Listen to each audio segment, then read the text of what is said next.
morning and welcome to English language class. Today we are going to study about idioms. Children, I taught you about idioms in the first semester and today again I am going to teach you a few idioms in this second semester. You must have learned about idioms.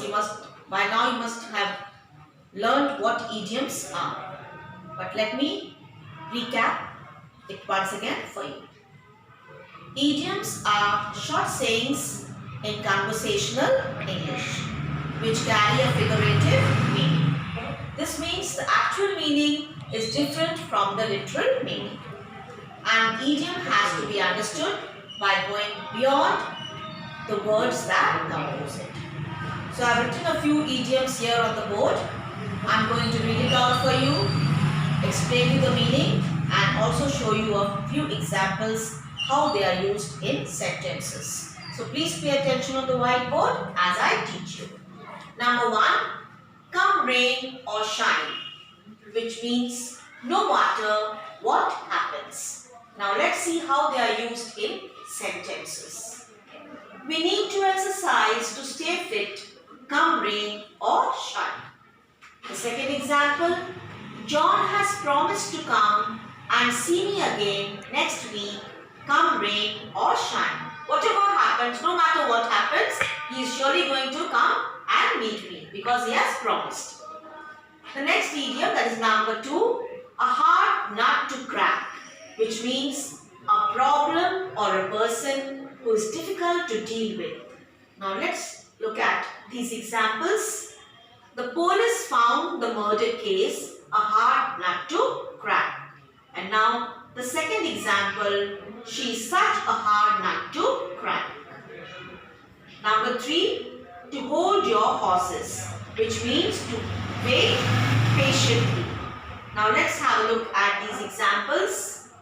We were told to hold our horses till the declaration of the results. That means we were told to wait patiently till the declaration of the results. The next example, hold your horses, kids. The show will be starting in 5 minutes, which means have patience, children. The show is going to start in 5 minutes. Now number four, go bananas, which means to be very excited about something. Now let's look at this example. The audience went bananas over the new television show. And the second example, the passengers went bananas when they realized that their plane would be delayed by 5 hours. Number five, bag and baggage, which means with one's belongings. First example, he moved to Canada, bag and baggage. The second example, he threw her out of the house, bag and baggage. That means with his belongings. Number six, crocodile tears, which means fake tears, false tears. Let's look at the examples. The first one, he showed his crocodile tears when his aunt died. And the second example, the thief shed crocodile tears when he was caught stealing. Now number seven, to see eye to eye, which means to agree. The first example, the ministers saw eye to eye while making the new laws. The second example, his father and he sees eye to eye on most things. That means they both agree on most of the things. Number eight, blue in the face, which means to be exhausted due to anger or strain. The first example, you can argue till you are blue in the face, but the principal will not listen to you. And the second example, I was blue in the face trying to explain my teacher, but she did not believe me. Now let's come to number 9. As cool as cucumber, which means to be very calm. Now here are the examples. The first one, even though he was facing an important test, he was as cool as cucumber. He was very calm. And now the second example, my boss is as cool as cucumber even when he speaks in front of hundreds of people. Number 10, a fish out of water, which means someone who is out of place. The first example, Rosie felt like a fish out of water in her new school.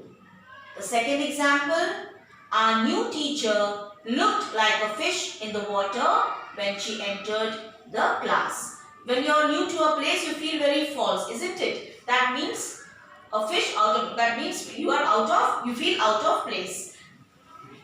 Number 11, flying off the handle, which means to become very angry.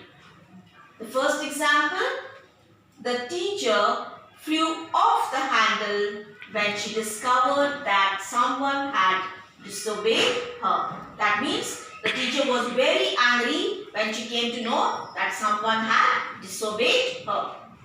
The second example, he flew off the handle at the slightest thing. That means he was very short-tempered. He used to become very angry at very small things.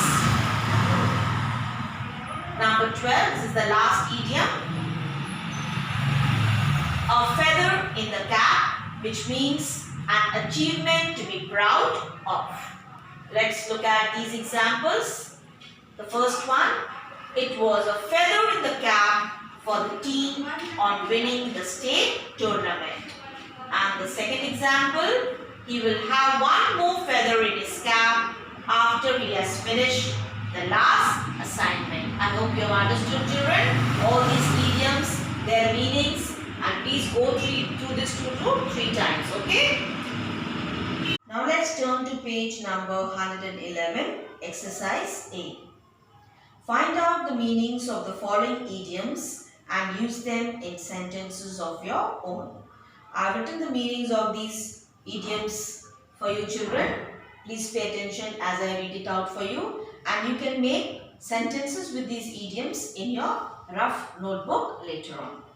So please pay attention. Number 1, a blessing in disguise, which means something that at first appears to be bad and unlucky but is actually good. I hope you understood this one. Number 2, to cost an arm and a leg, which means to be too expensive. Number 3, the last straw. It means the last in the series of bad things that happen to make someone very upset.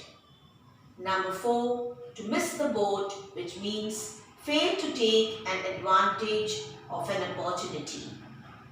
Number 5, to let the cat out of the bag, which means to reveal facts previously hidden. Number 6, once in a blue moon, which means when something happens very rarely. Number 7, to steal someone's thunder.